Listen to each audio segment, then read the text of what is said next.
we are live. Welcome, everybody. Thank you guys so much for tuning in. Let's see here. Make sure my settings are good.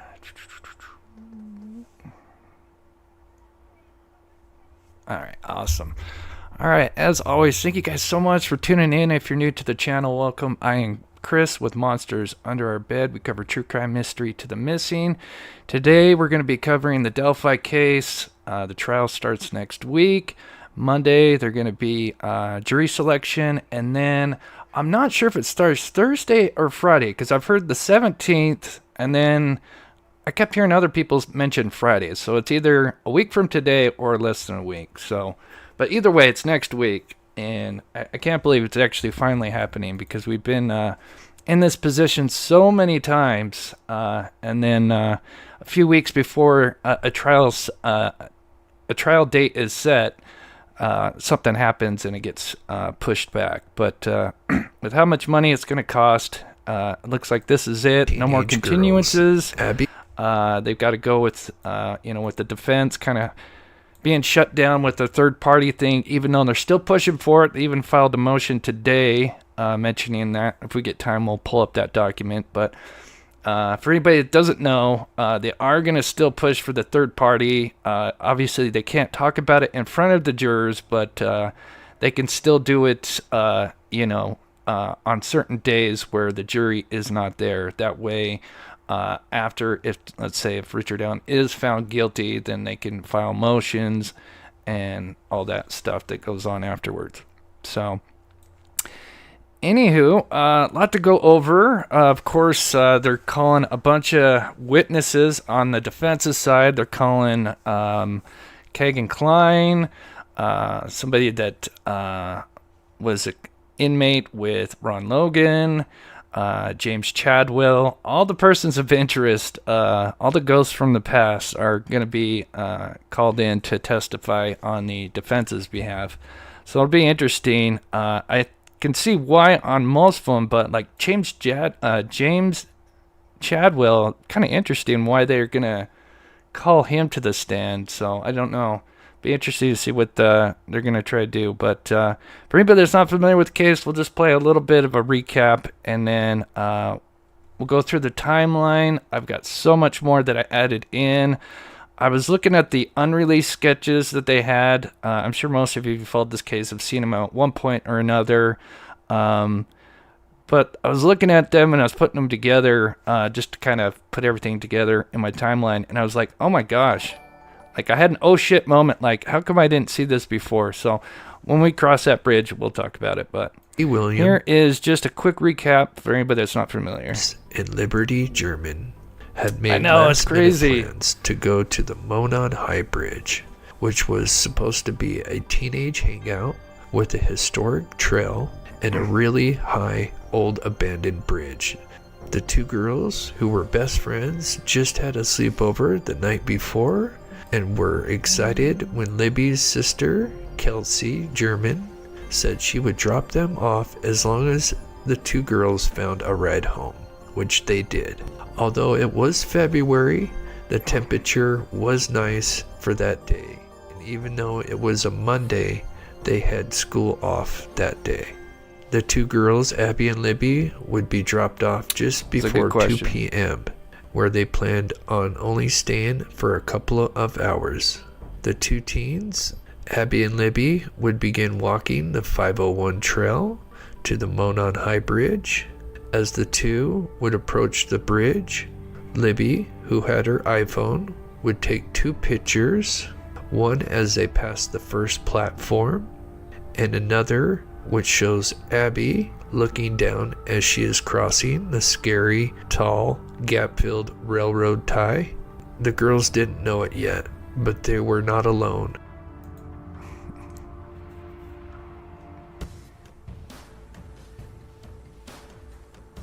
As a few hours would go by, the father of Libby, Derek German, would show up, but the two girls were not at the meetup spot. Thinking that the two teens just lost track of time, he would end up calling Libby's phone. The phone was ringing, but no one was answering. He would begin searching for the two teens, but when running into other people, no one had seen them. Eventually, the authorities would be called out, and this would lead to a search party looking for the two girls. But sadly, there was no sign of them on that first night of the 13th. With the search being called off late that night for safety reasons, it would be resumed early that next day. They brought in helicopters, divers, and many other resources to scour the area. But just around noon that day, they would soon discover a grisly scene. Authorities would discover the two girls across the river, and both had sadly been murdered. Investigators solemnly identified the two bodies found in Carroll County as 13-year-olds Libby German and Abby Williams. We would soon get multiple press conferences, including one of the most memorable statements by Superintendent Doug Carter.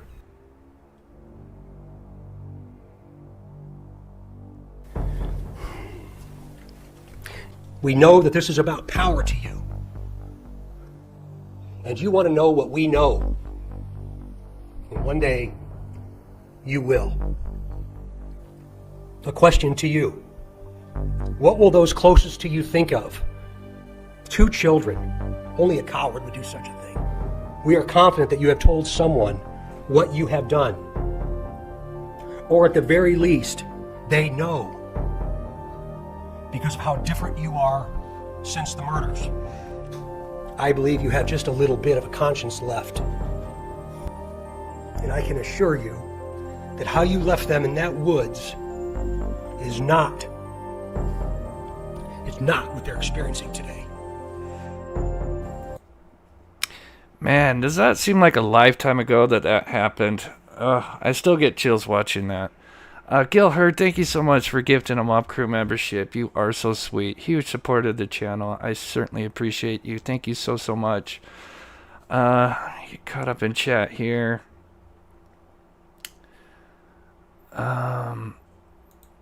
Yeah, if the phone rang and the ringer was on and it wasn't on silent, yeah, that might have spooked him for sure. All right, let me skip here.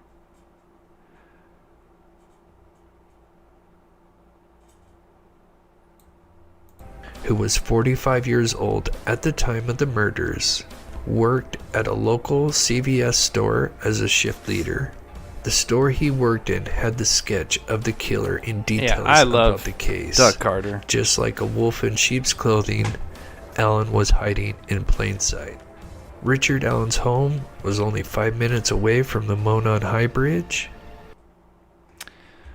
Alright, so I usually go over the timeline, but I always add stuff in, and I added a bunch today, and then we'll definitely, after we get through the timeline, we'll talk about all the people, for those that haven't heard, because, yeah, Kagan Klein, a man named James Hawes, trying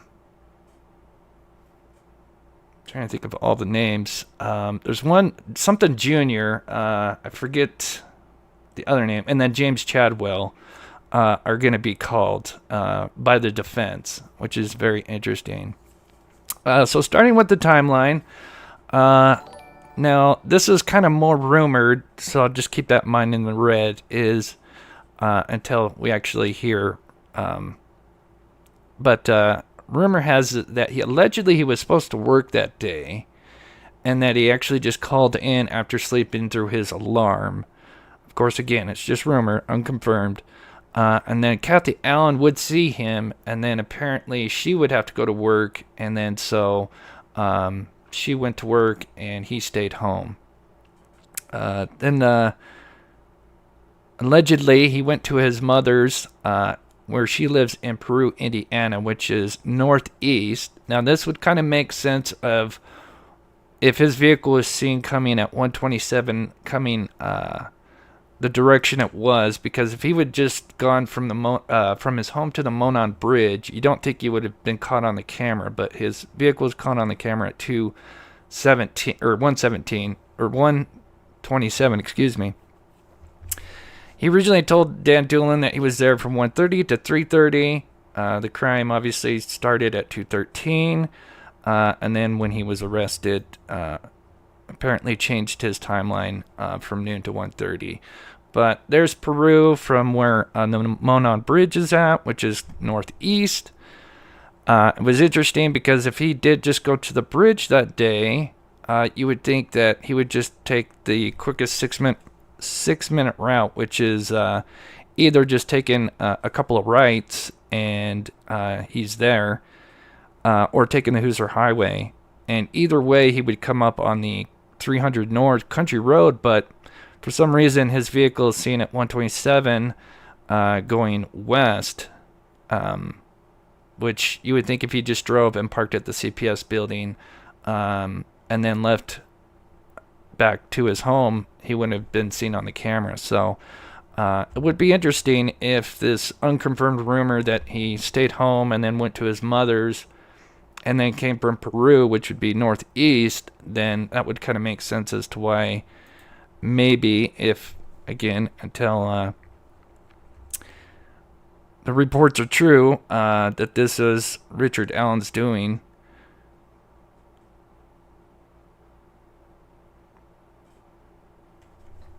So the footage here is from Any Archive, and I'm going to play a lot of the footage towards the end as well. He's done an amazing job, a local out there. You can check out his YouTube channel. He's got tons of footage of the Monon High Bridge and the surrounding areas. And this is him doing a drive-by of what it kind of looked like from, maybe the killer's perspective. This is and 4 or the juvenile witnesses who arrived at the... And then, of course, we got the 4 witnesses. We've got Raleigh, Anna, Bree, and then her sister, Voorhees' sister. trails sometime before noon that day. They must have gotten there maybe sometime before noon or around noon, and went to go check out the bridge. They stayed there, and then they turned around or sometime around 12:43 approximately. They would walk to the bridge, then turn around and begin to walk back. They would run into somebody who they believe could have been the suspect. Yeah. I agree. It'd be interesting to see what happens. I've always thought Kagan was a procurer for others. Yeah, like there was a network. I think, yeah. I think a lot of people did, especially when the catfish angle came up. And then the other mention of other actors and tentacles involved. I think everybody, not everybody, but a lot of people thought that there would be some kind of network and more than one person involved. Continuing on.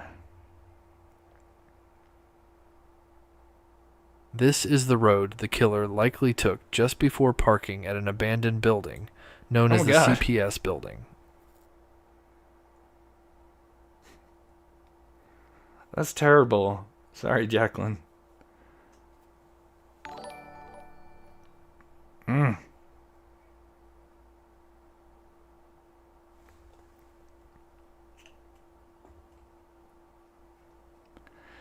So there's the Hoosier Harp store. Of course, now it has since moved. It used to be... There is a working camera on this building here. According to the PCA, it shows a black Ford Focus passing by at 1:27 p.m. Allegedly, this would be Richard Allen. So it'll be interesting to see when everything comes out. I wonder how it's going to work. Are we going to... I know we'll probably, obviously, we get reports from the reporters that are there that day. But, like with Alex Murdaugh case and other cases, usually as the trial, as things get released during the trial, then they, the public gets to receive them. I wonder how that's going to work. When are we actually going to be able to see, like the footage of the car driving by or the bridge guy video, the actual 43 seconds and all that?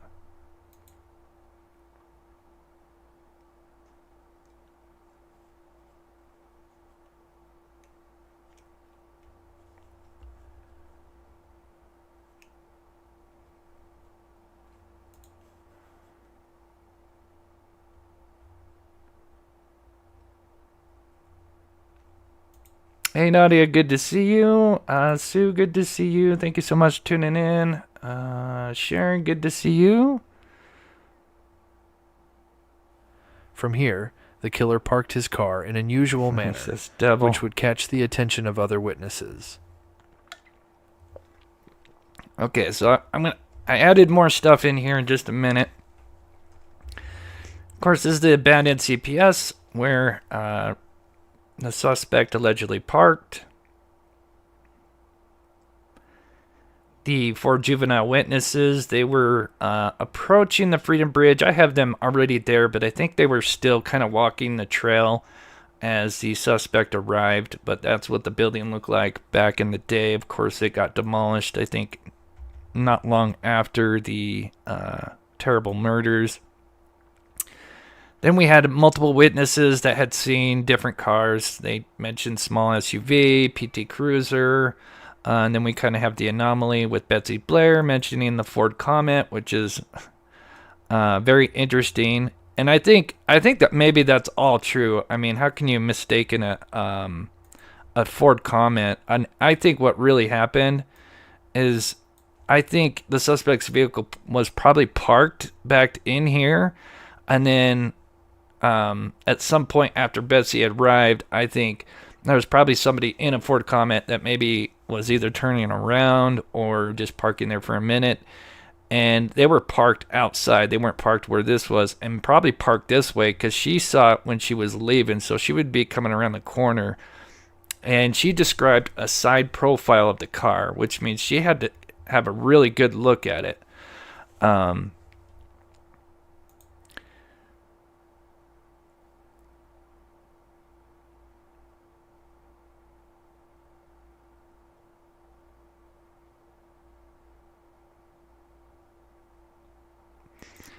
One of the rumors, it'll be interesting to see, and I think the defense would have put this in their motion. But rumor has it that they claim, obviously Richard Allen claims he was on his phone. He was looking at the stock ticker that day while he was on the trails. But according to the geofence, in a rumor, that there is no phone data for Richard Allen. Now, I think they pulled geofence from like a certain time period, from like maybe like noon, or I don't know exactly the time frame, but like noon to 6 or whatever, something like that. But apparently there is no geofence data for Richard Allen, period, from what I understand.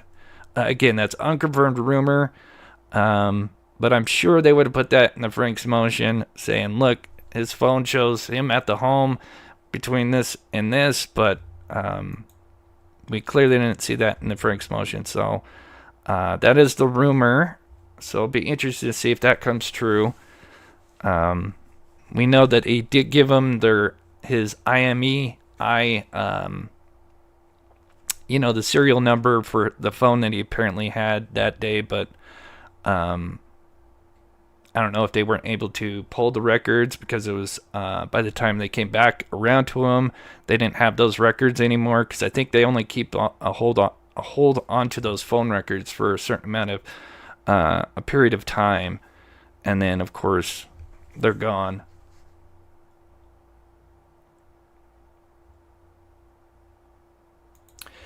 I didn't.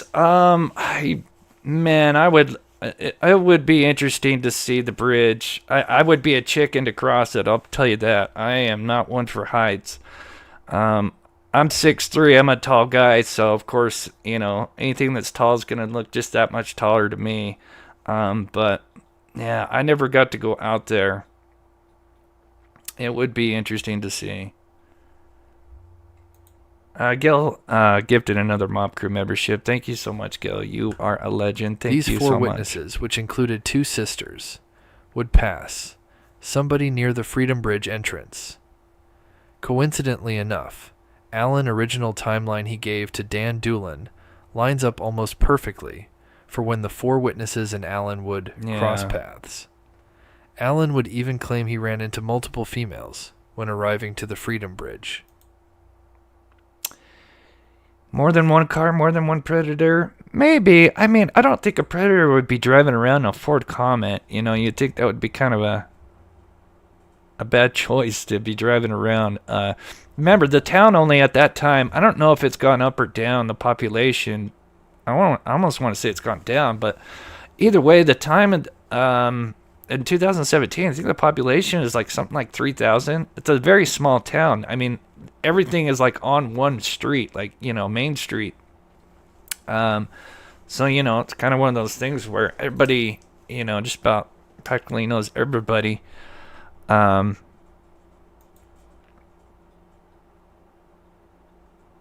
I think if there was a Ford comment, I'm sure they could find that owner right away, because there are probably like, you know, a few owners of that particular car in a specific radius.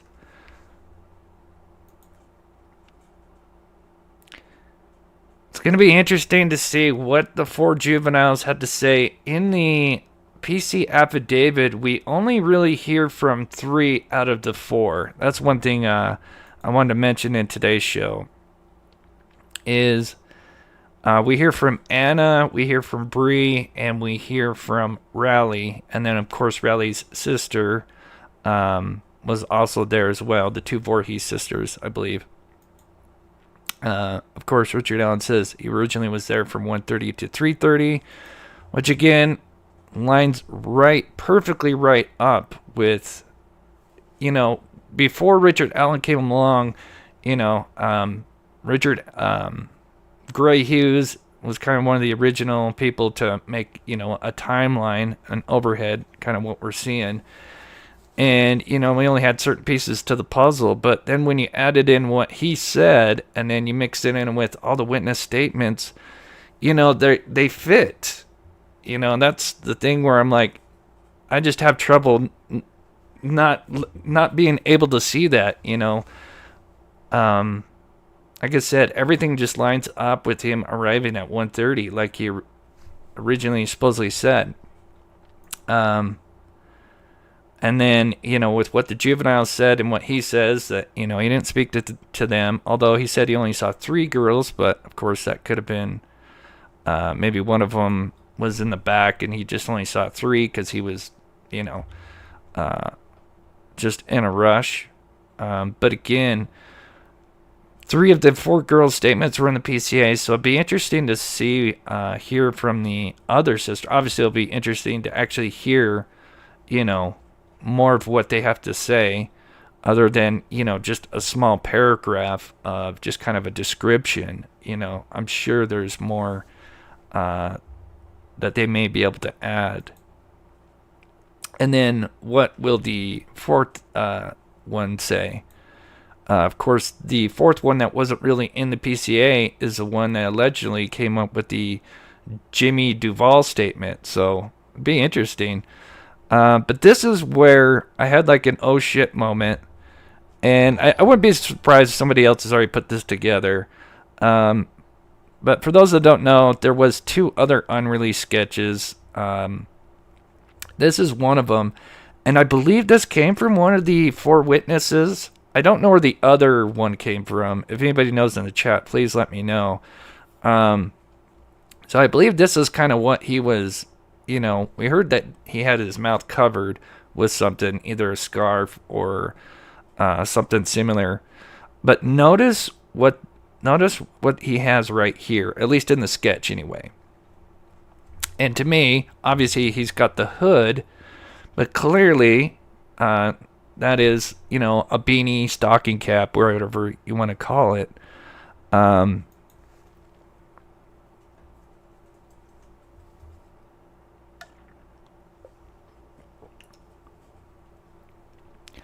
So one of the things that they took from, obviously, they took a lot of clothing from Richard Allen. And I always thought it was, you know, what the bridge guy was wearing was like a driver's cap with like a small bill. You know, a brown one, which is interesting because they did secure a brown fitted cap with a small bill. But they also took a bunch of different like beanies and caps. Here's a bunch of different colored ones. Adidas, a Canadian one, a NASCAR one, some basic ones as well. And then it kind of hit me. Here's the other sketch, right?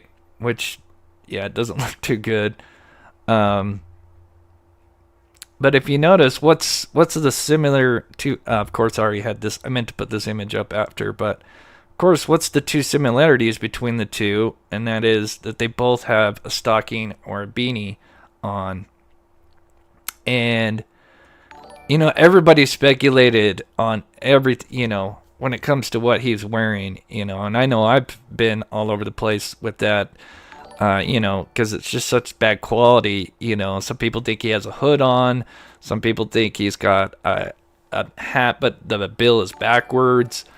Because obviously with the main sketch that came out, the original one, it kind of showed the guy with the driver's cap. So I thought, well, that's probably what he had on. But now seeing these two unreleased sketches, and they both have beanies on, more or less, makes me think that is exactly what's on his head, as he's got some kind of stocking cap or beanie on. Let me know what you think in the chat. But I know that's nothing huge, and it actually will lead into another thing with the witness, but it's like, oh shit, that's probably what he had. He probably had his hood up when he was passing the girls, and maybe whatever he had covering his mouth, scarf or whatever, which could be the thing that's sticking out of his jacket there. Yeah,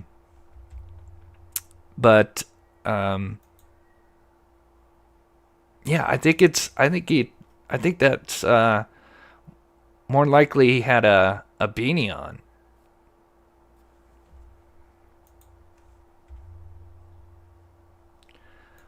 We got the Mad Ninja in the house, gifting 5 Mob Crew memberships. Thank you so much, Mad Ninja. You are a legend, my friend. Good to see you. I hope you're doing well. So we'll move on here. Dan Doolin, man, I keep trying to find this episode from the murder sheet.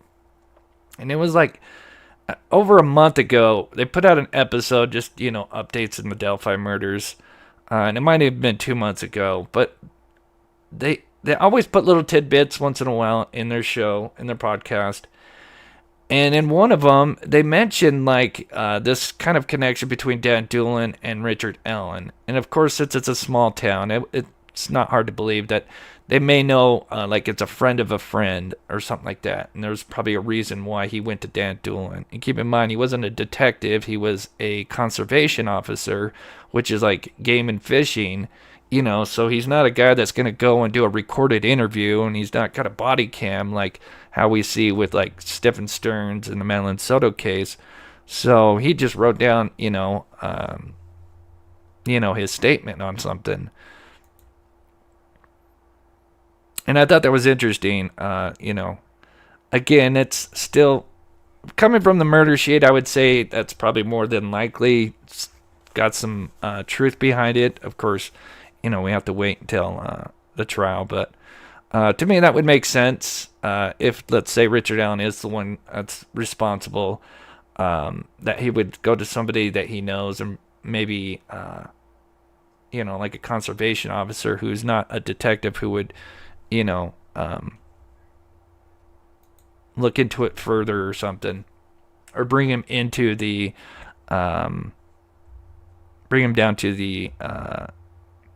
police station to do an official interview.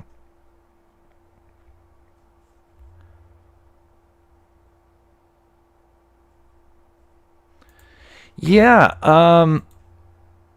Does anybody know in the chat? Let's see, 12:57. So,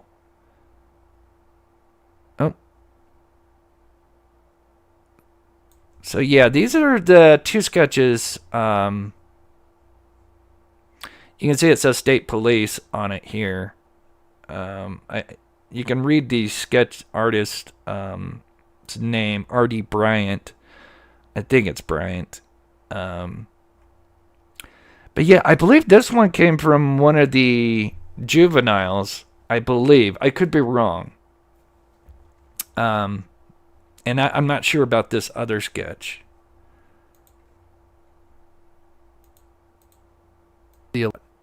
Okay. But this is where it'll be interesting, because, we have the 4 witnesses, and again, we only heard from 3 of the 4. Of course, it's just very short, but again, the 4th one, which was the youngest of them all, I believe, the younger sister to Raleigh, she's the one that mentioned the guy kind of looked like Jimmy Duvall, and just so interesting that, he does kind of look like Richard Allen, the short hair in the goatee and mustache.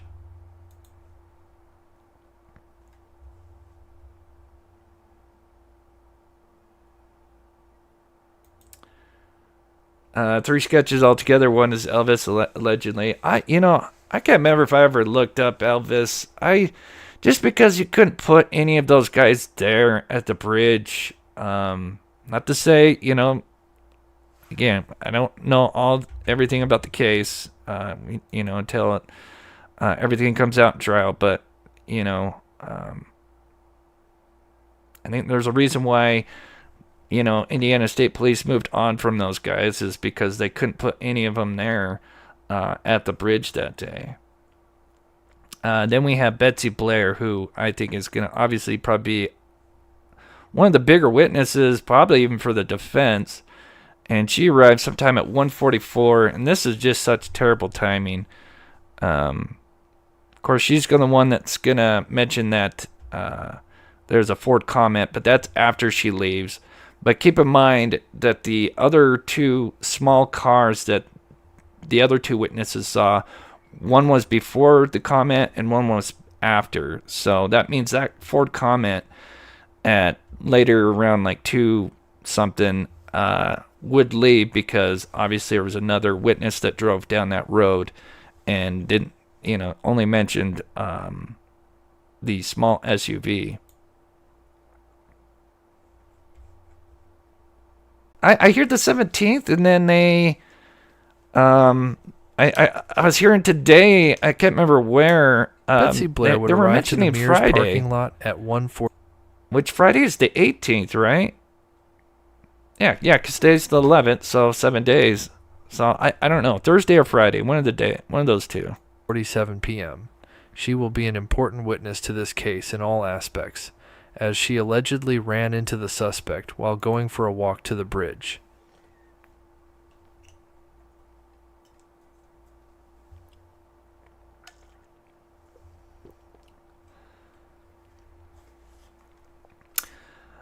Alibi says Betsy is Monica. I'm glad witnesses have some level of anonymity in that state. Agree.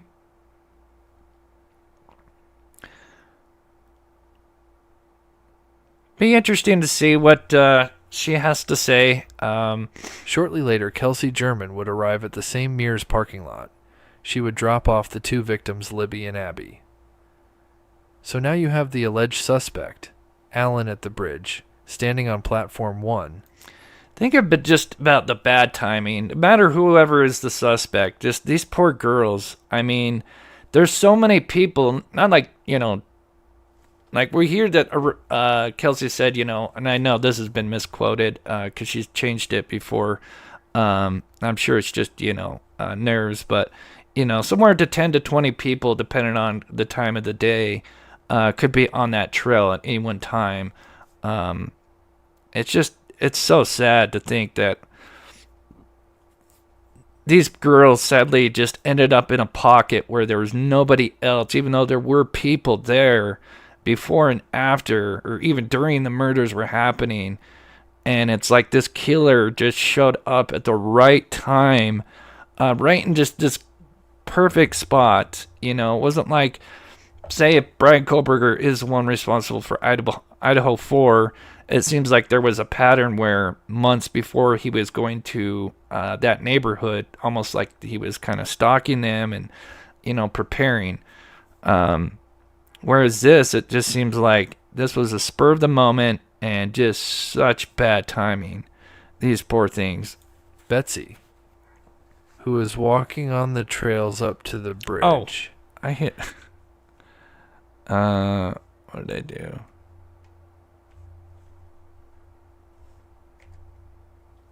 Turn down the speed. Approaching the trails.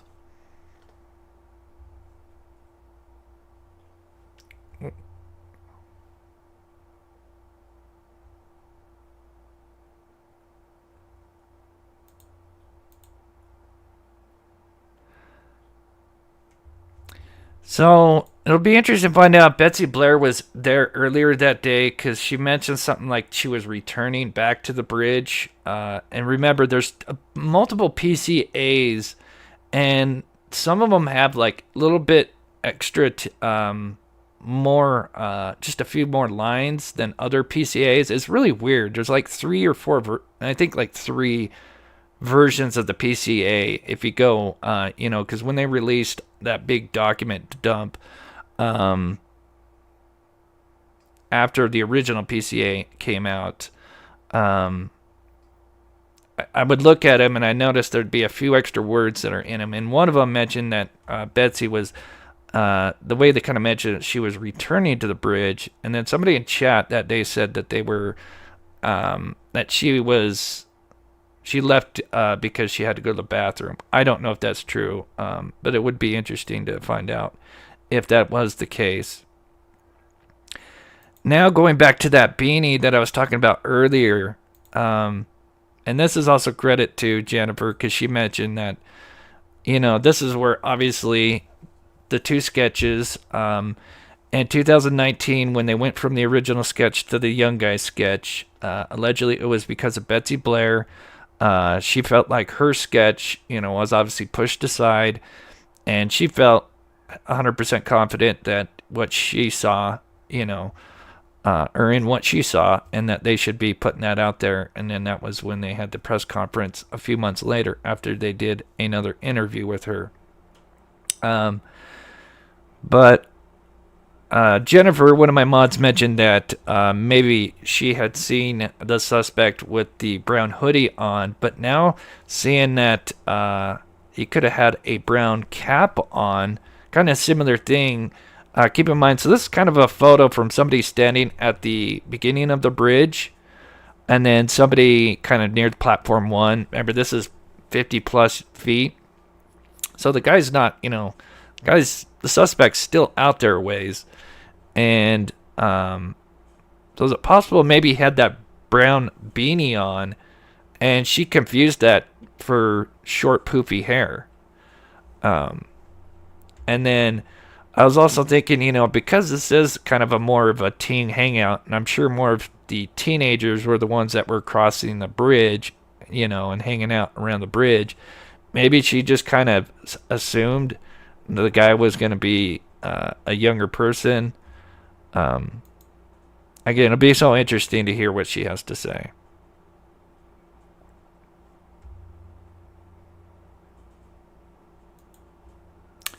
We have our Thanksgiving this weekend in Canada. Oh, that's crazy. After seeing the suspect, Betsy would then turn around thank you, Michelle, and start heading back to her car. She would also pass the 2 victims, Abby and Libby. From here, it's believed the suspect did the same thing and would too. So if anybody's wondering, there is DNA, but I don't think it relates to Richard Allen. It could be just DNA. Keep in mind, there's transfer DNA all the time. That they could have had clothing on, maybe that they didn't wash, maybe the day prior that they ran into somebody and they had ended up leaving their, DNA on one of the victims. But yeah, there's clearly in the leaked documentation for the list for defense, I think, for the first Frank's motion, it said DNA documentation.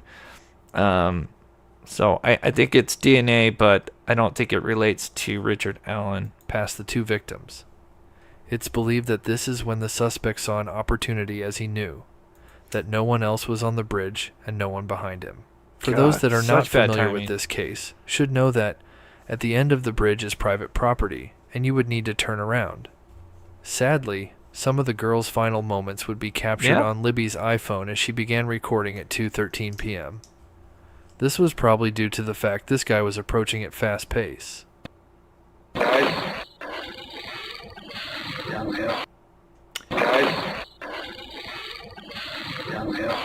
Yeah, it could be, Jacqueline. That's why I mentioned that, and I'm so glad you mentioned that in the chat. Is that, maybe she was there earlier and maybe got confused and saw the Ford comment earlier that day and then just kind of you know, it's certainly possible. And maybe even with the person, you know, maybe she saw a different person on the bridge earlier. Uh, like I said, it'll be very interesting to hear what she has to say. So they are going to be Dexter. So they did mention, you know, in one of the defense filings that clearly there is an enhanced version of this video. Remember, they supposedly NASA and I think what was it Disney supposedly tried to help them clean it up. So it'll be interesting from 2017. Obviously, you know, technology has improved, and it'd be interesting to see how much they have enhanced this video. Allegedly, And the audio, because obviously the video and audio are together, and we believe, obviously we won't know until the trial comes, but obviously, you know, remember, it used to be called the Snapchat murders, and it's possible that this got uploaded to Snapchat, and it was, you know, a video, and it ended up being compressed, and then when they pulled it, it was still in a compressed state, and that's why the quality is just absolutely terrible. She had the iPhone 5S, I think it was. I have the same iPhone. I literally went out and got the same iPhone. And I think it shoots in 720p. It didn't shoot in 1080p, but it still did shoot in HD. Obviously, it's an iPhone. So clearly, this should have been slightly better. I mean, this does look like compression, the way it looks. a new rumor has it that the recording of the bridge guy was taken while the iPhone was upside down. ISP even went to NASA to enhance the video. And it appears that some kind of enhancement has happened since this video was released. Oh, I'm so sorry This to hear video that. that Libby took is only 43 seconds and ends with the suspect approaching the two victims. But according to early reports, it starts off with the girls talking about "Wix, way to go." Then the suspect says, "Hey guys." Then Abby replies, and then we hear Abby say, "Is that a gun?" He has a gun. It then ends with the infamous "guys down the hill" quote. Then the video ends. Yeah, it'd be interesting to hear that video. I remember back in like 2018 when I slowly started getting into the case. I'm like, man, I wonder what is actually on this video. And I thought a long time ago they would have had it solved. And it's like, we'll eventually get that video, but is it going to be like long after the trial and like people have to do requests for it to get the actual evidence? Because I'm sure they're going to still be sticklers. Even during the trial, we'll hear about what's in it. But of course, I just wonder how that's all going to work.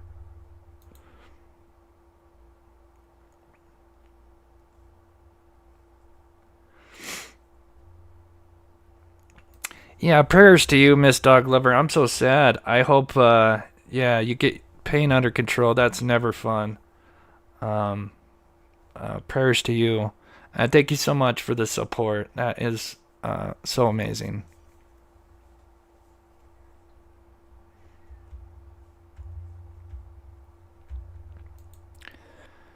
So then we have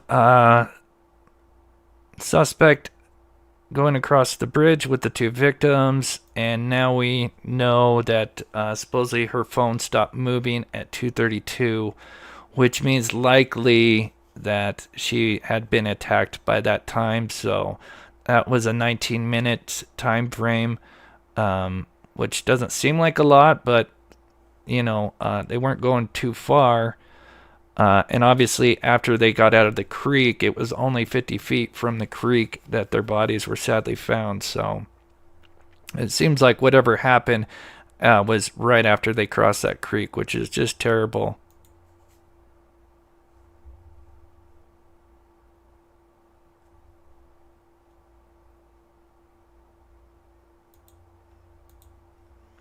The ages and nose shapes are very different from the older ones. I think there's one where two of the noses kind of look similar, but yeah, I think for the most part, yeah, they are. They're kind of all over the place.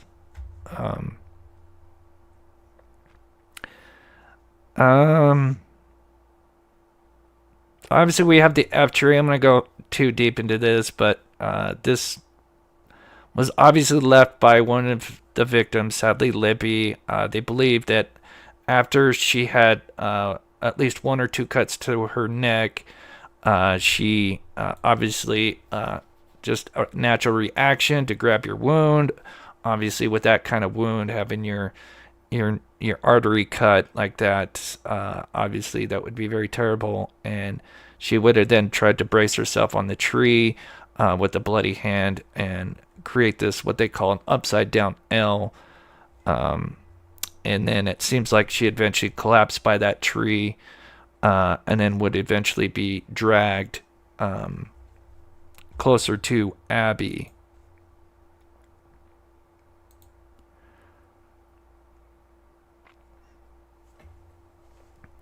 Of course, we have the when was it Court TV? I think it was. Put out the special, and they had the runes with the sticks, and of course, they didn't have an accurate representation of how those sticks were actually placed, and they looked nothing like it. I've never seen the actual photos, but I've seen a bunch of people, draw them out, and I've heard somebody that has seen them explain kind of what they've seen, and they say it's nothing like how it was here. And the sticks are obviously they're not uniform, how you'd think as it was in the Court TV little thing. It's more how you'd expect branches with not just one just straight branch. It's got limbs coming off and stuff like that.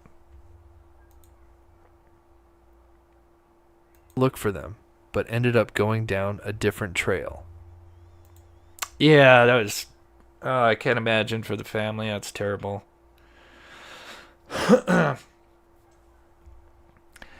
So moving forward, we'll definitely get to. We got 241 in here. Thank you guys so much. I appreciate you guys' taking the time out of your day to watch the channel. Of course, we're going to be covering this all next week. I'm trying to reach out to somebody that may be there. I don't know if they're going to be there every day because there's only so many seats available. But I am going to try to see if I can kind of collab with this other person who will be there taking notes. So it'll be interesting if we can get that. Then we have, so it seems the suspect was there for at least approximately an hour after he may have killed the girls. And this is kind of more of what it would look like. It would have been obviously early spring, where the leaves are still on the ground. Then the killer would, and I think that's why it was probably hard to find the killers, person's responsible, because that person spent a lot of time maybe cleaning up, probably tracks and other stuff. Then the killer would go across the street or walk across the 300 North Road, and this is where we have Sarah Carbaugh, who just happened to be driving by, and she was heading east, and the killer was walking west. And I found this kind of interesting. So she mentions in the BCE affidavit that he was wearing a blue colored jacket and blue jeans, was muddy and bloody. Of course, the Frank's motion would come out later on and say, no, she didn't really say all that, that he was actually just wearing a tan jacket and he wasn't bloody. So we'll have to see, what she really did say. Obviously maybe the truth lies in between somewhere. But I found this kind of interesting. So do you guys remember, this is obviously way back in the day, and remember, for those that are OGs, you know, when the original sketch was out, that they said that they believed the person had reddish brown hair. And so it kind of got me thinking about one thing. And if you think about the thing that she originally mentioned in the PCA, if it's true, muddy and bloody, those two colors, red and brown, we know that, you know, if it is, let's just say, if it is Richard Allen alone, obviously he doesn't have reddish brown hair, more short, almost gray, but, so I wonder if the reddish brown is kind of true, and maybe that's just kind of, maybe the blood and mud that she saw, you know, discoloration. But I thought that was kind of interesting that those two colors are mentioned.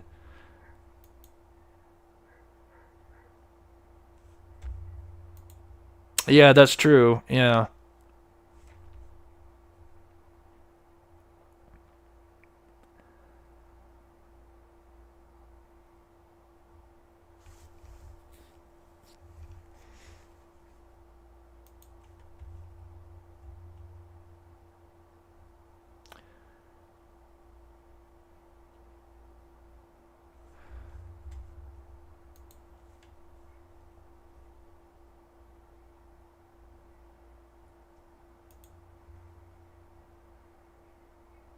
Black-haired man pretending to be a young man. The limping leg. So I've talked about that. I think that's just poor editing.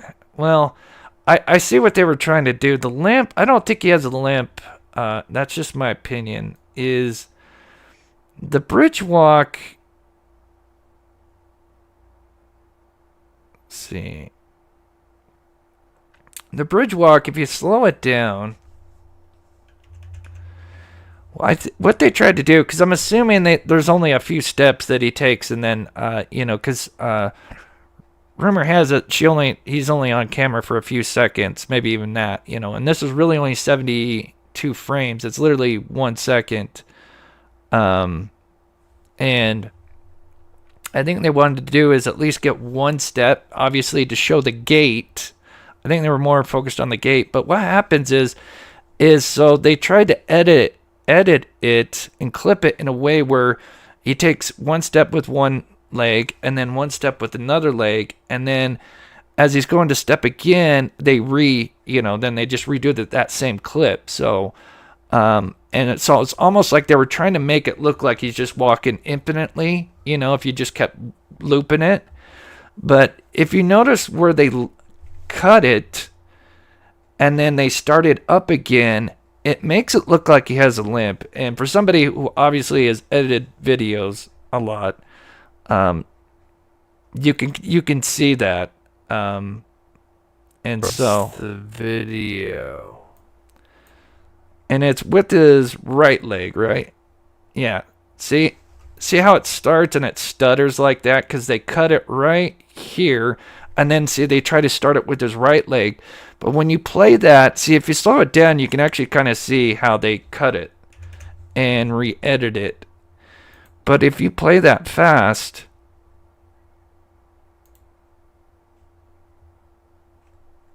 sorry, I was gonna.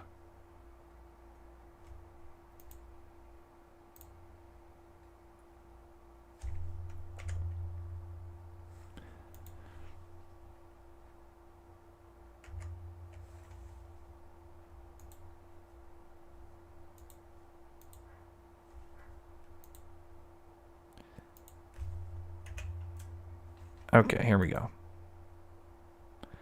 But see, they edit right there.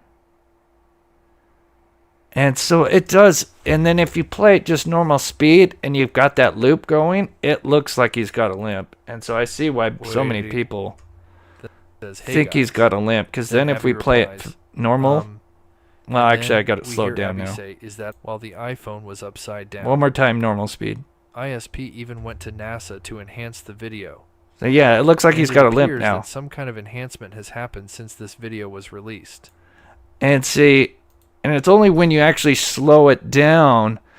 Oh, no problem.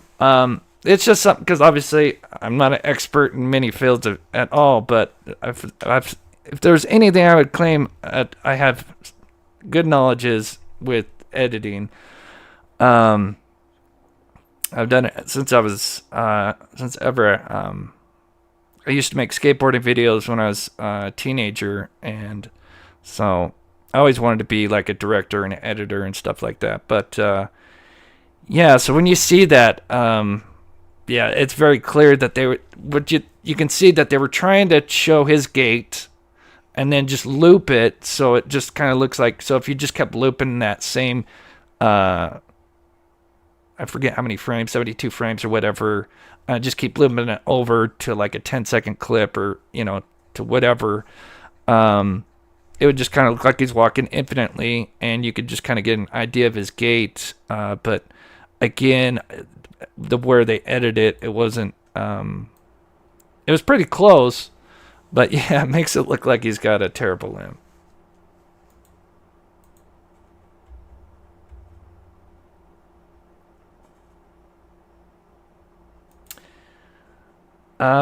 Yeah, and I'm going to show you guys the crime scene, and I'm going to show you guys in different seasons, because I think there's a plus and a negative for the jury to go see this crime scene, because it depends on what time of the year you go to be able to really understand what it was like for the, at that time frame.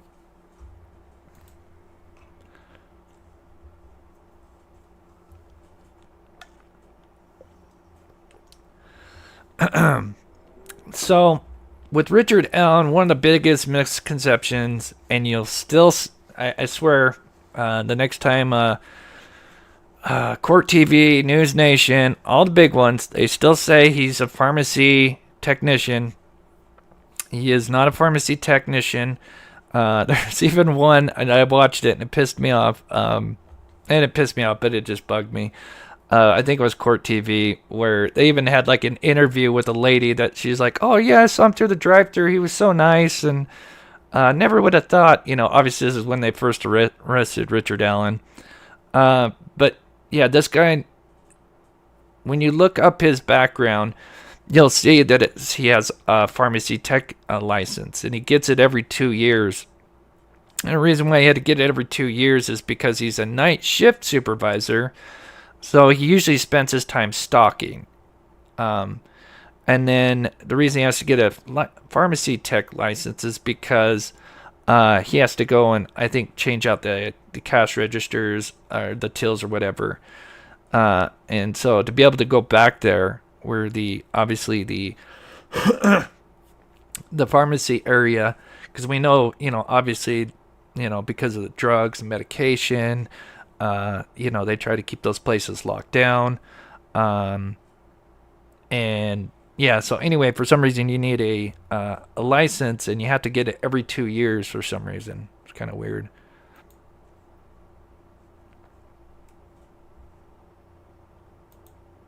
Should have kept the bridge. I don't think they really changed much. I kind of like what they did. I think it allows them to kind of get an impression, because there's no way you're going to be able to let those folks on that bridge. There's no way, because you'll probably have a variety of different ages, and some people that are more obviously able to traverse certain things, whereas you may have some people that may have trouble getting around on certain in certain areas, especially like this. There's very, obviously that bridge is very dangerous. So I'm kind of glad they did that. I always thought that was the whole reason they did that, because they only did it for the first platform, or I think the first 2 platforms maybe. Of course, Richard Allen confessed 60 times, which that's going to be very big. Apparently started finding Jesus shortly after his arrest. I think that says March 22nd. I think that's supposed to be 2023. But in one of the confessions, this will be interesting thing is, and I think a lot of people focus on the bullet, I think the confessions, because if there's something that only the killer would know, and there's 61 confessions, and there's supposedly more, but there's 61 like confessions that are directly to the crime. It'll be interesting to find out, because obviously there's one where he mentions the box cutter, and I don't think anyone would have ever guessed a box cutter Libby being had her used. throat severely cut, but according to certain sources who have seen a portion of the autopsy, is that Libby apparently had 3 cuts to her neck, 2 on one side and 1 on the other. According to them, Stuck. her injuries are not as severe. Yeah, for his work stocking shelves, because I worked at a retail store. I didn't work at CVS, but I understand the concept. It's kind of more or less the same. And yeah, so a shift supervisor would obviously, he'd probably do multiple jobs, obviously, because he's a supervisor. If there was, he'd probably only have a few workers there, because CVS store, usually you have the pharmacies, that probably has the most people, and then somebody that's gonna, maybe one person either doing the cash register, and then if nobody's at the cash register, they're kind of stocking the shelves, and then that would be also what Richard Allen would probably be doing as well. Just quickly, originally it was believed that Libby was nearly decapitated. I don't like mentioning that, but we're only a week away, so obviously it's going to be talked about. But now this will be interesting to find out, because there are reports that say that she didn't have as severe of injury as it was originally thought. I mean, it's still severe, but we heard very horrible things on Libby's. I mean, it's both horrible for both girls, but apparently rumor is that she had 3 cuts, I think 2 on one side and 1 on the other. And so, because when I heard the box cutter, I'm like, I can't see that doing, nearly decapitating someone, because I've worked with razor blades for 8 years, opening up boxes, obviously not cutting into, but attacking people, but I used them all day. And yes, they're very sharp, but because they're so thin, they're very easy to like break and snap off. So if you're cutting something and it's moving, I bust a lot of blades where I might be talking to somebody, and then the box like that I'm cutting kind of moves, and I end up snapping the blade. So anyway, so if that is true with the 2 cuts that are more just kind of just cuts, I could see a box cutter. But then apparently Libby had one stab injury to her neck, which I still, a box cutter you could stab somebody with, clearly. But I don't know, be interesting to see. And then the other thing is I've mentioned this Originally thought when working in retail, because box cutter was my main tool. I'd always, and it's so small, usually end up taking them home, because they have like a bunch of them in the back, and of course I didn't work with these ones. I worked with the thin box ones, other ones that I showed earlier. But so I could see him bringing home these tools and having them, and even probably having them in his vehicle, because I had tons of them laying around everywhere, especially after 8 years bringing these ones home all the time.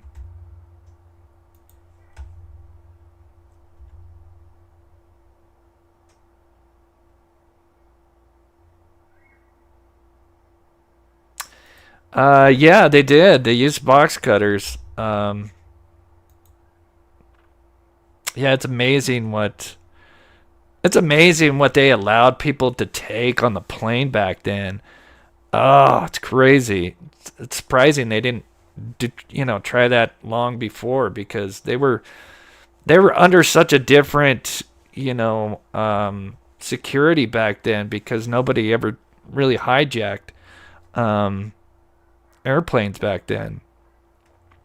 One thing I thought interesting, it could be nothing, but I was just kind of looking at what they took from his home, and I noticed they took 3 pairs of boots. So we have the one that says dirty black boots, size 6'5". Then there's a Thorogood boots, size 7.5 men's.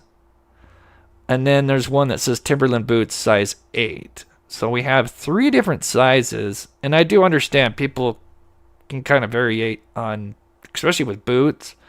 I didn't find that kind of interesting, and it could be like maybe the 6.5 is Kathy's, and so he's more of a 7'5", 8 foot, but maybe it's possible just on a whim. Maybe he did get like a bigger boot size to, maybe throw off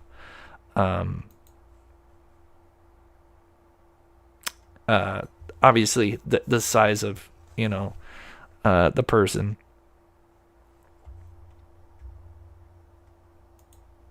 Man, 11 years, man. I thought 8 years was enough for retail. Mad props.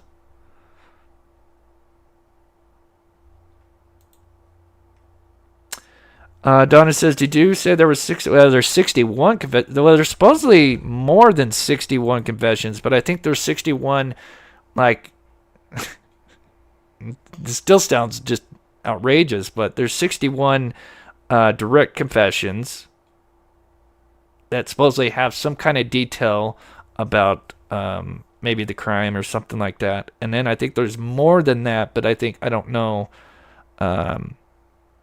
But yeah, they're all obviously either audio or audio and video. Most of them are phone calls, and then obviously, so there's going to be tons of inmates being called by the state, prison guards, and stuff like that. So it'll be interesting. But yeah, he mentioned a box cutter.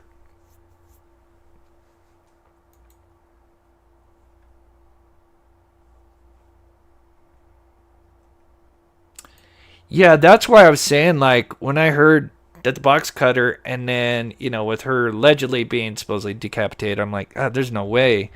But newer reports say that that's not the case, that was over, that was exaggerated, and really she had 2 cuts on one side and then 1 cut on the other side, and that her trachea was still intact. So it was just that, her major arteries in her neck, both sides were cut. Obviously, very fatal. But I could see a box cutter doing that.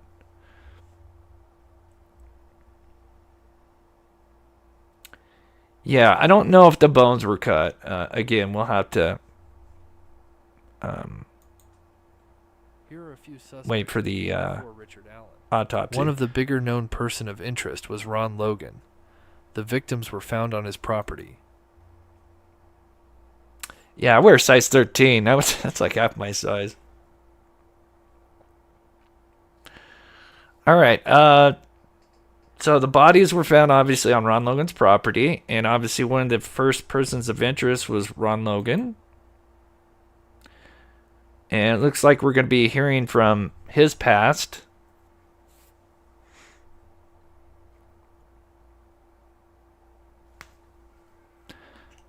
So it looks like the defense might be bringing up all the persons of interest from the past. And, I mean, you can't blame the defense. That's what they're there to do.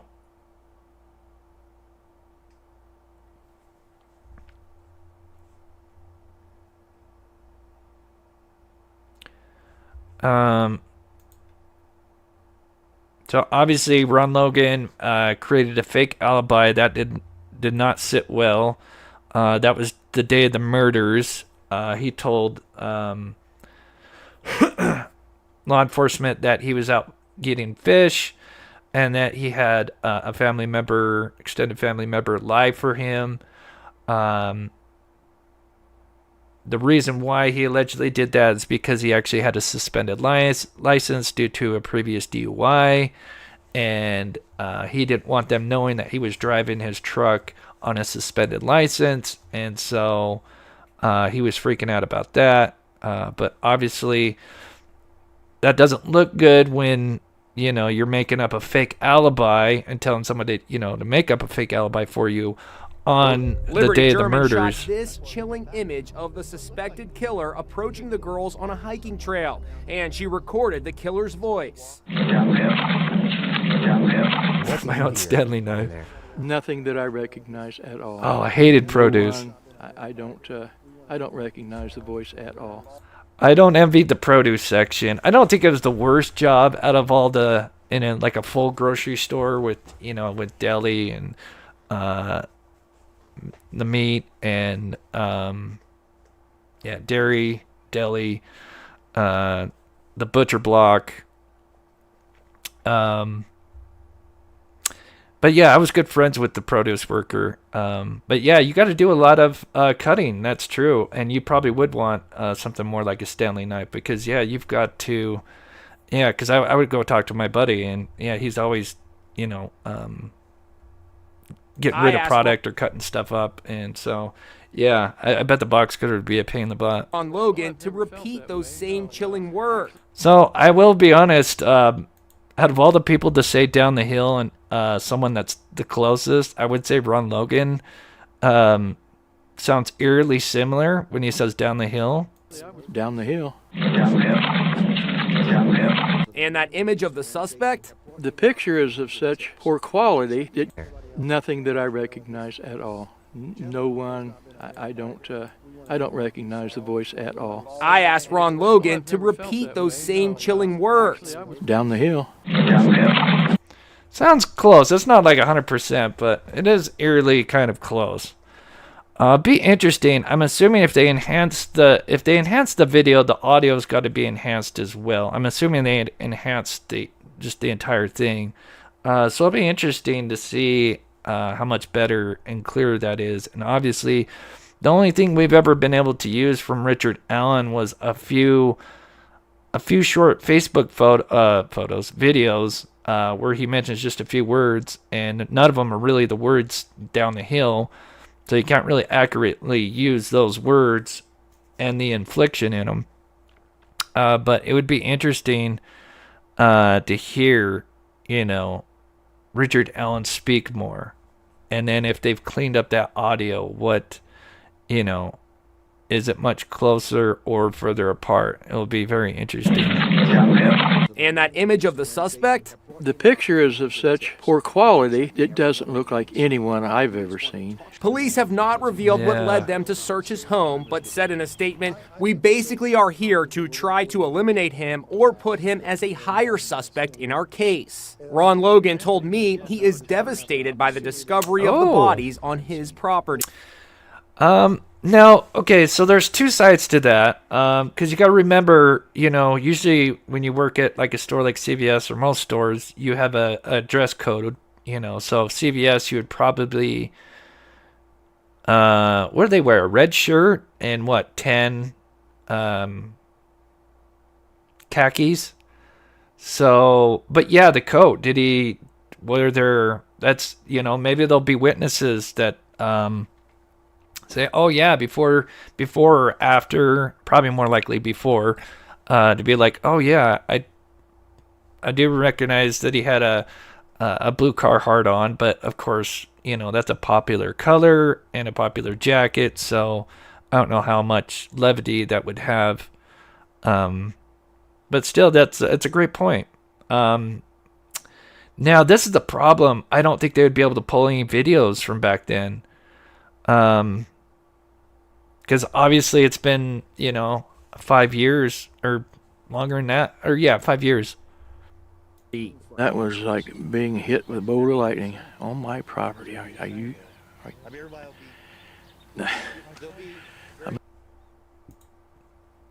Oh, yeah, there's definitely things they can do. But, obviously you'd want more sample. You would want more than just down the hill. Now, apparently he says, hey, guys. It's not just guys down the hill. It's hey, guys. And I don't know why they took out hey. And then, you know, there's some stuff that happens in between that. And then when he gets closer, he says down the hill. But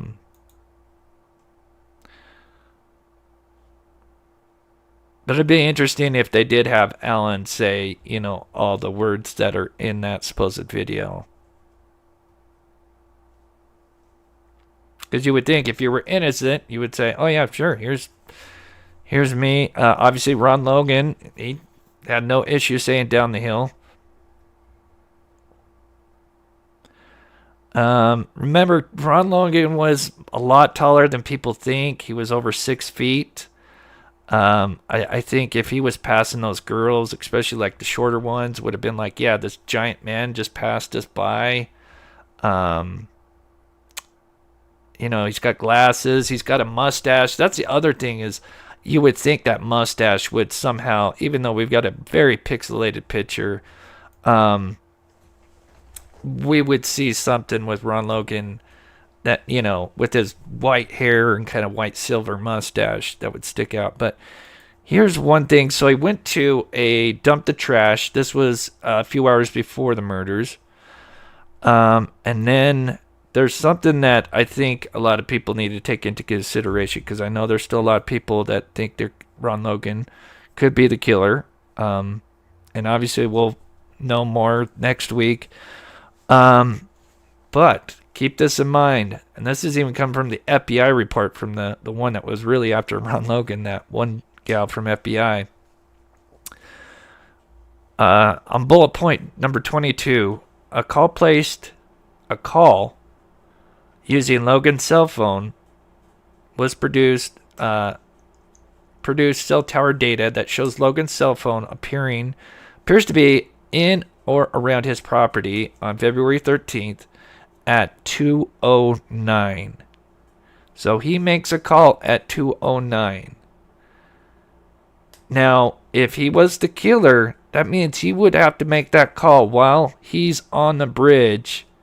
And because remember, it takes people anywhere from, I think, 4 to 6 minutes, somewhere around in there, to go from the beginning of the bridge to the end of the bridge. You know, it's a very long bridge and very dangerous, where you've got to be paying attention. And so he makes a call at 2:09. If that's actually a conversation that he has, then that's got to be under 4 minutes, because clearly this guy's seen at 2:13, 4 minutes later, and I don't see him with a phone talking. So, like I said, there's I'd say it's not impossible, but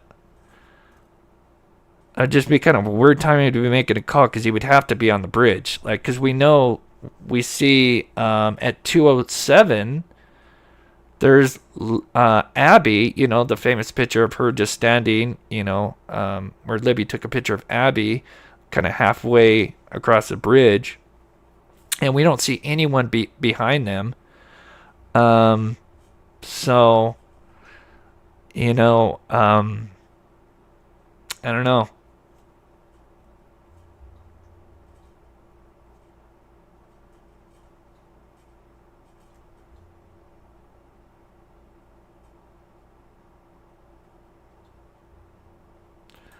Oh, thank you so much, Alibi.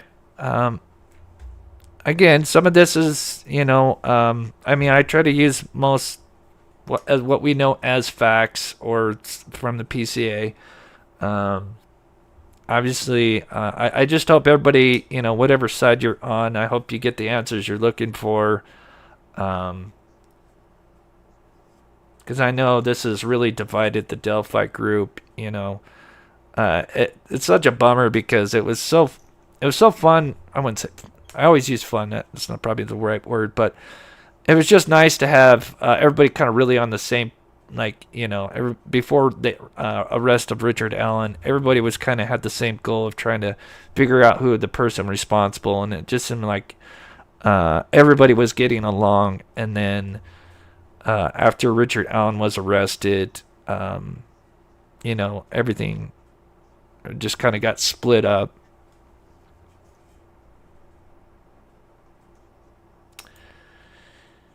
How often did he dump trash? Yeah, I don't know if we'll ever know that, to be honest. But we're gonna get to the people the defense is gonna call.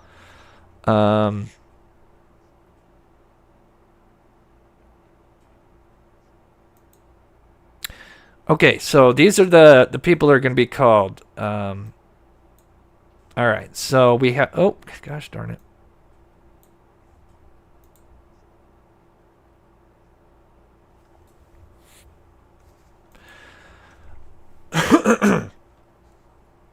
So we have James Haas, who was going to be called for the defense, and he is a former co-inmate of Ron Logan, I believe, and apparently, allegedly, he told Ron Logan told him that he committed the murders. So obviously, they're going to use him and call him, and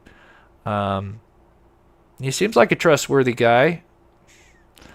So we'll see what happens there. I mean, you can't blame the defense for doing this. I mean, that's their job, is to work for Richard Allen. So, but, so yeah, that's one.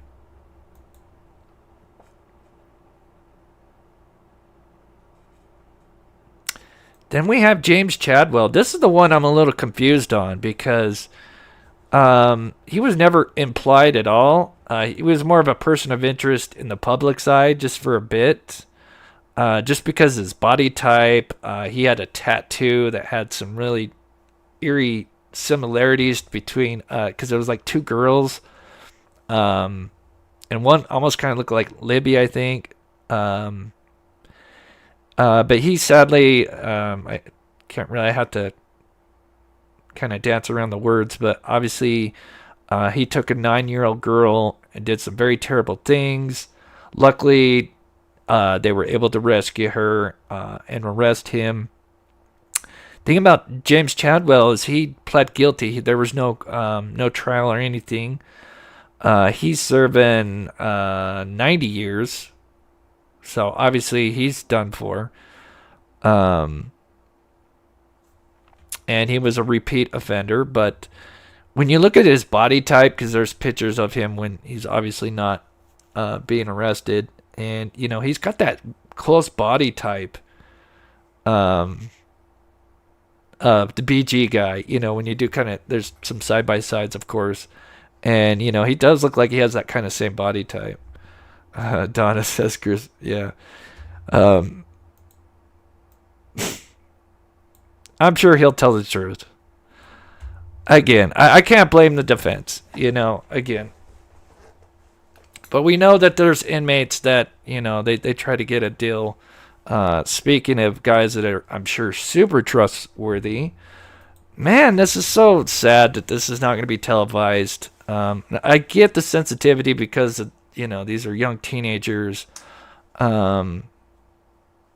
But I don't see why they couldn't have a delayed broadcast or even just an audio version of it. I mean, they know people are foaming at the mouth to get answers. I just can't believe Goal has just completely shut everything down. Yeah. But Kagan Klein's going to be called by the defense. But, yeah, does anybody have any theories on why... I'm sorry, I kind of got off track, but... Anybody have any theories on why they may use James Chadwell? Obviously, I get James Hawes because he, obviously, they're going to say, well, there's a guy that confessed to it, but why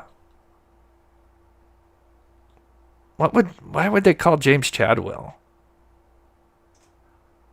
Maybe they interviewed him and he said something that maybe he heard in prison. Maybe it's got to be something he may have heard in prison, right? That's the only thing I could think of, is that he's heard something, a possible confession from one of the many persons of interest, because it couldn't be him. But yeah, it's just a weird,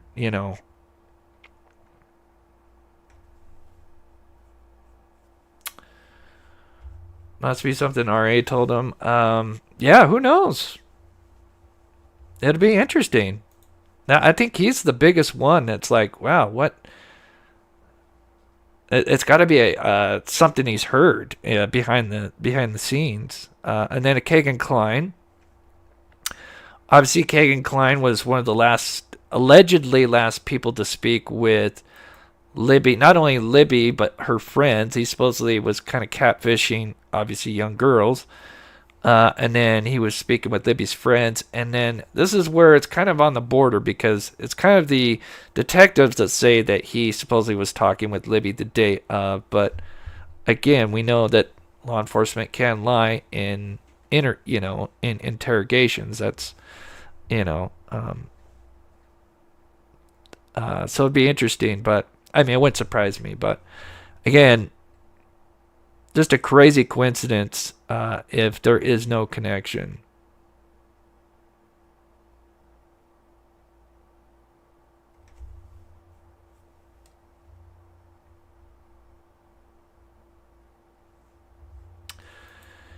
Yeah, Joel says, I don't think any prison inmate is reliable. I'm sure there's a few, but yeah, obviously, I think a lot of them are trying to get time off from their sentence.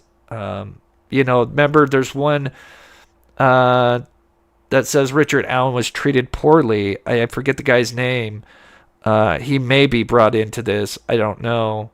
I wouldn't be surprised if defense brings him in. I can't remember the name. If you guys know in the chat, the one that says that he supposedly allegedly saw Richard Allen being tortured and whatever. Yeah, I cannot think of his name. But they said that anyway, Murder She had done a podcast on him like years ago, or at least over a year ago, and said that guy was kind of notorious for trying to cut deals and make up stories. So then we have this guy, Richie Davis. It's the only thing I could find on him. Back in 2013, he said, "Happy birthday, ears. Love, yeah, Aryan brothers for life. 14 to 18, respect." I don't know if that's a term, a sentence term or something. I don't know if anybody knows what the 14 to 18. So Richie Davis Jr. Anybody know? I thought I saw one person say that he was also somebody that heard Ron Logan confess, but they may have mixed that person with James Haas. So I'm not sure about him.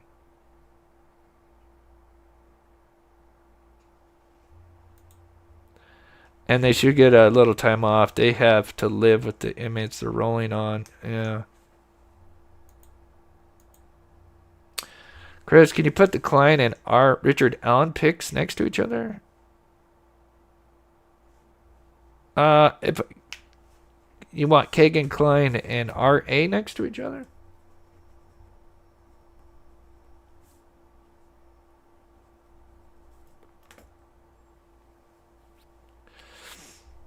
Friendly says, RL's the right height. RA isn't, in my opinion. Yeah,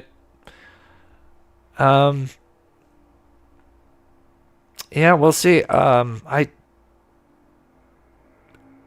just think it would be so dumb to leave the bodies in the back of your property and not try to cover them up.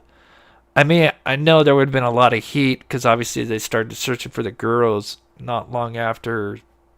I think they showed up, kind of 5, 6-ish or something like that. They started really, but yeah, I don't know. In my opinion, I disagree. I think the angle of which the video they recorded the bridge guy was at a lower point, vantage point, so it seems like he may be a little bit taller, and that's just camera tricks to where you can make things look either smaller or bigger depending on If you film it from above, you can make things look smaller. If you film it from a lower vantage point, you can make things look bigger. That's just kind of camera tricks 101. And I would think Abby or Libby would have had her phone down by her side, which would be much lower. And then, like I said, you got the phone call at 2:09. So, I mean, he would be making that phone call on the bridge. But we'll see. I think it'll be, I hope everybody gets the answers they're looking for, depending on, no matter where you sit. Oh, it says 1418. Oh, interesting.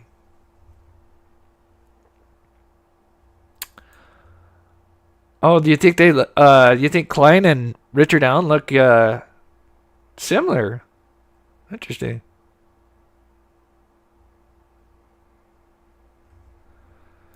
Yeah, Michelle says it's been a long time coming. These poor family. Yeah, they do. So again, if you missed it earlier, obviously the Odinism theory is out. We still got a little bit more to go over. So they can't mention Ron Logan, Kagan Klein, Anthony Schatz. Obviously, that's his father, Tony Klein. But they can bring it up when the jury is not present. So they still can bring these third-party suspects. Obviously, this is for something they can put on the record. And then, after, if Richard Allen is found guilty, then they can file motions and appeals and then say, hey, look, we showed that there's evidence of other third-party suspects that could have done this, and they didn't take it seriously. And then, so that's where all these people from the past are going to be showing up. It's crazy. So obviously it starts the 14th. So here's the thing, the crime scene. This is where I'm 50-50 on, because I'm all about transparency. And I think if I was on the jury, I would want to see the crime scene if it was available. But I think it's kind of a double-edged sword because, one, obviously the environment would be much different depending on the season. Obviously, this happened in February. So what we're looking at is obviously kind of a February shot where it's more early spring, where the leaves have already fallen. This is taken from Indie Star Archive, Indie Archive, excuse me. Amazing YouTube channel who's got tons of videos. Definitely check them out. Anything that you would like to see from drone and on foot, he has on his channel. But yeah, there's definitely no way they're going to have the jurors walking across this bridge. There's just no way. That would be too dangerous. Now, I could see them taking them to the beginning of the bridge and then having them kind of walk out, obviously, where they built that new safer area. And then I think it would have to take them, obviously, on this private drive to get to the other side of the bridge. And then they would just have to kind of show them from afar. Because if you came from the other side where the girls were found, no matter which way you come from, you're going to come down some kind of steep hill. And so I think, that could get very dangerous for the jurors that may not, be as in best physical shape as other jurors. But I could see them, at the very least, taking them to the bridge at the beginning so they could get a feeling for how long that trail is.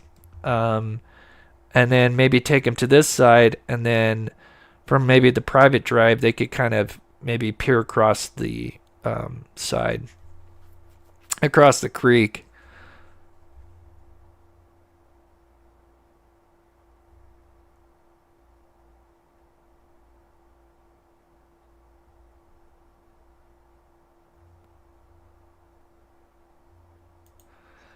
Joel says, if I was on the jury, I'd want to hear the voice on the recording. Oh, yeah. Yeah, it'll be interesting. Be interesting to see how much they've enhance that video. My goodness. Chris, is anyone going to be allowed into tape the case at all? No. Nope. Obviously, there's a court reporter. Is the court reporter? Who obviously, types up the transcripts or the recording. Obviously, they do recordings, I think. So I think we'll really just have transcript. That'll be long after, or not long after, but after the trial. So really, we're just going to have firsthand, or secondhand accounts. I don't know how to say that exactly, but obviously we're going to have people tweeting out stuff in between the breaks of the trial. And then whoever's at the trial the entire time that's taking all the notes comes home, then goes live, and then talks about, all the notes that they could remember. Obviously, you're going to have... that's going to be tough because you can't bring in any, audio recording. I think it's really dumb.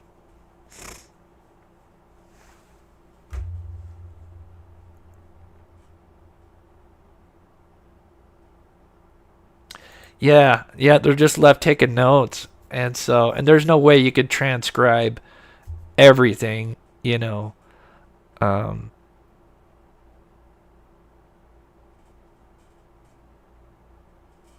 So this is what it would look like, obviously, during the right time of the year. But let me show you guys. There's just one more of the crime scene. I just don't think, because apparently there's a path that you can go from the beginning of the bridge. Instead of crossing, you can cut down into the wooded area, and it takes you along this left side here. Where's my mouse at? There it is. It takes you somewhere across here, and I think it takes about I guess it depends on, what shape you're in. I think it takes anywhere from 5 to 10 minutes to get over to the area where they were found. But it's very, very steep. So I just, like I said, I would want it, if I was on the jury, I would want to see it, but I think they would have to cut some corners and really just kind of show just the bare essentials, because there's just no way.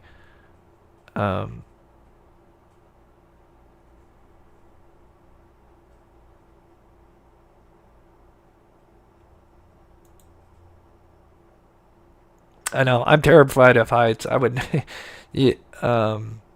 I would probably cross that bridge just because I'm fascinated with this case, but I'm sure I'd probably be crawling across it. But here's the issue of why. So here's obviously a more accurate representation of what the crime scene would have looked like. Even though the river is much lower than what it was when the girls were killed. I think it was, I'm not sure how much higher, but it was definitely much higher.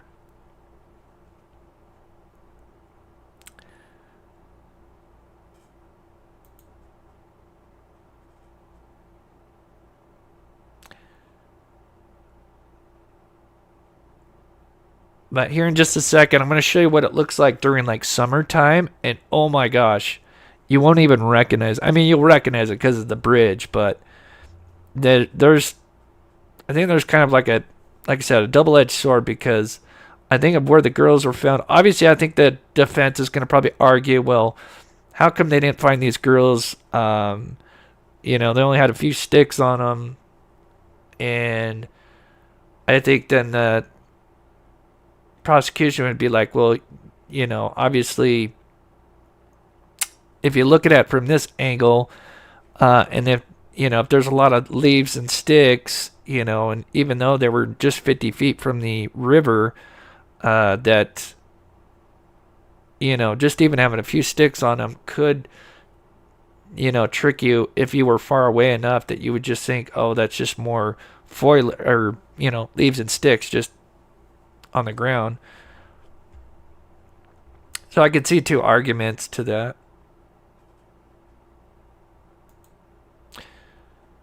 So here's the difference. Wait 1 second.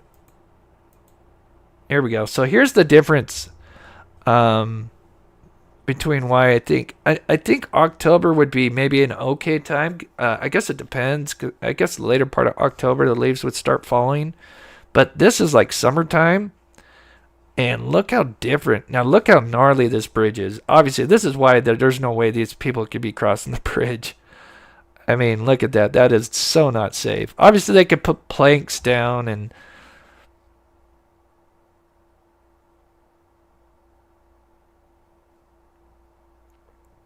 But that's a long walk.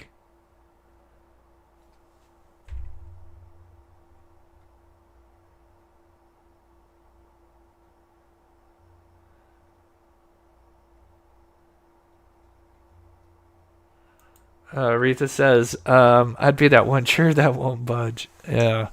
Man, look at those gaps in there. Oh my gosh.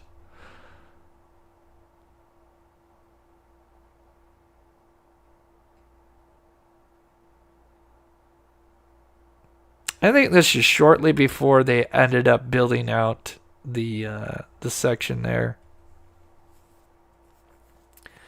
But look at that. It looks like a jungle. I mean, holy hell. Look at that.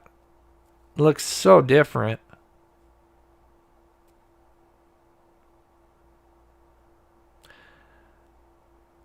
It is really beautiful at the same time. It's just such a shame.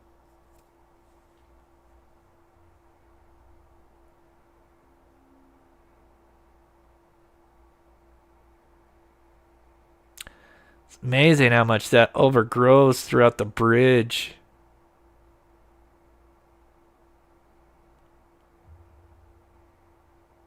Guess that kind of takes your mind off what's below you. This big drop because you're trying to not worry about getting smacked in the face with a branch. But so anyway, there's the private drive right there, and obviously the first hill that they would go down is he's pointing at it right now, which is very steep. So obviously you couldn't have the jurors going down that. There's no way. That is just super steep. I think it was Barbara McDonald said that she had to like go down on her butt to scoot down. Looks like he's gonna brave it by going on foot. And not only that, but then there's a second one after the private drive.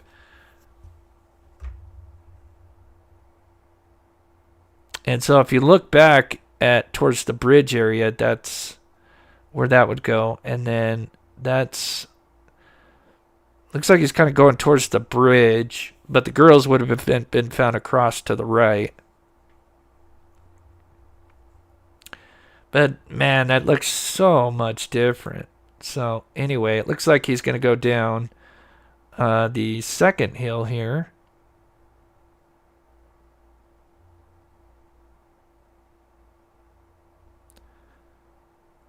Probably like, oh, and I hope I don't twist an ankle. Man, it's so beautiful. So different. I mean, look how different that is.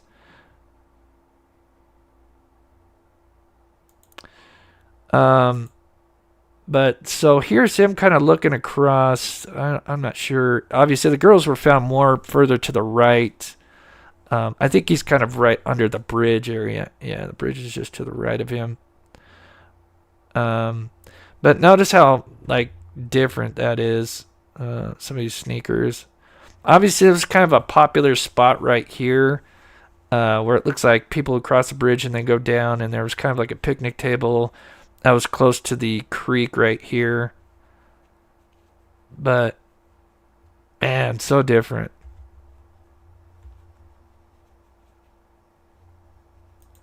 Hey Denise, good to see you. Let's see. Yeah. Yeah, it's just truly terrible that happened. So, anywho, I just wanted to show, like, you know, because I think it would depend on what time of the season the jurors went. Because if they saw something like this, This, I mean, obviously the bridge and the trail, that would, more or less be the same concept. But, if it looked like this around the crime scene, which there's one shot, but I don't think I put it in here, where he looks across, and you just cannot even tell that it's the crime scene area. It just looks just completely full of green area, and it's so thick everywhere you can't even tell he's at the crime scene. It looks completely different. Anywho, Confident that you have. oops. So yeah, let me see here. Before we finish up, so we'll do a live Sunday. For the members, and then obviously next week we're going to be covering this, but obviously jury selection. Shortly later, Kelsey German would arrive at the same meeting. There isn't going to be much going on Monday through Wednesday, Thursday. I don't know if it's Thursday or Friday. I'm still kind of confused on that, but one of those days, maybe we'll go live like earlier in the day, kind of like when they would have recess for lunch, and then maybe just do some longer lives Thursday through Saturday or something like that, because they're supposed to go Monday through Saturday. I think like 9 to 5 or something in that time frame, but so there's going to be a lot. I mean, it's supposed to be a month long. And yeah, it's definitely going to be a lot. And then hopefully I can get a hold of somebody that's going there, and then maybe we can get some early information from somebody that's taking notes while they're there.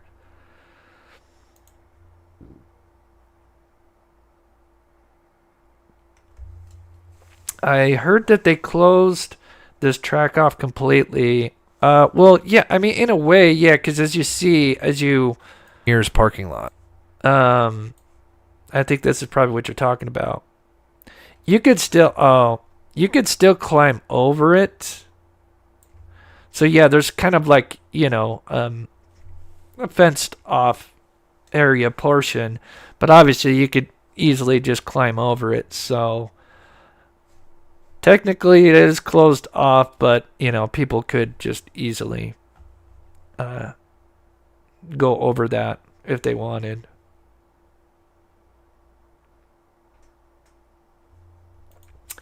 Yeah, and I swear, I was hearing Friday earlier today, like, by some other channels, so, I don't know. All we know, definitely a week from today, at the very least. My God, it's about time. But I just want to shout out to those that supported. Gosh, we got Gil coming in with 5 gifted Mob Crew. Thank you so much, Gil, again, for the Mob Crew memberships. Mad Ninja coming in with the 5 gifted Mob Crew. And then Miss Dog Lover with the €4.99. God bless you guys. If you guys would like me to do this all week and through the entire trial, I do appreciate it. Hit that like button if you'd like to support the channel. There's PayPal, Venmo, whatever. But it does help me to put this all together. And I'm going to try to, I don't know, it just kind of depends on what goes on. But I'm going to try to, as I hear tidbits, I'm just going to build kind of what we have now, but we'll just add on to it as witnesses go along, and then we'll just start breaking down each day, and then I'll probably have short videos again, kind of recapping maybe each day if there's enough information to go over.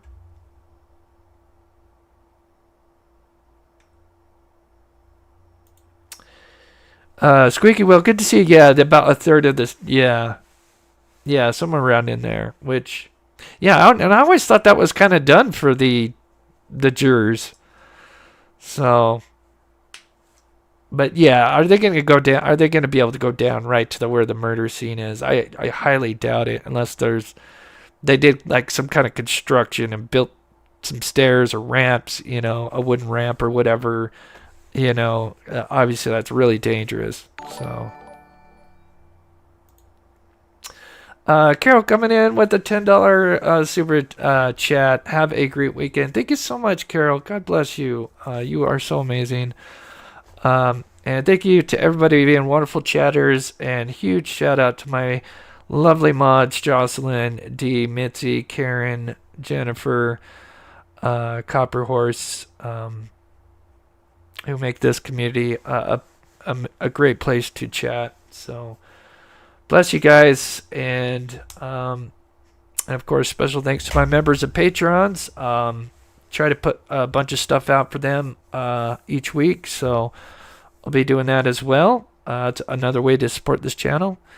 With that, we'll probably be back Sunday, members live and Patreon, because I can now link it to Patreon, which is kind of cool. So we'll be doing a members live Sunday, and then Monday, I don't know, we maybe just might do another crash course. We'll see, unless there's something else that happens. But definitely next week's going to be main focus is Delphi. Can't believe it's finally happening. It's crazy.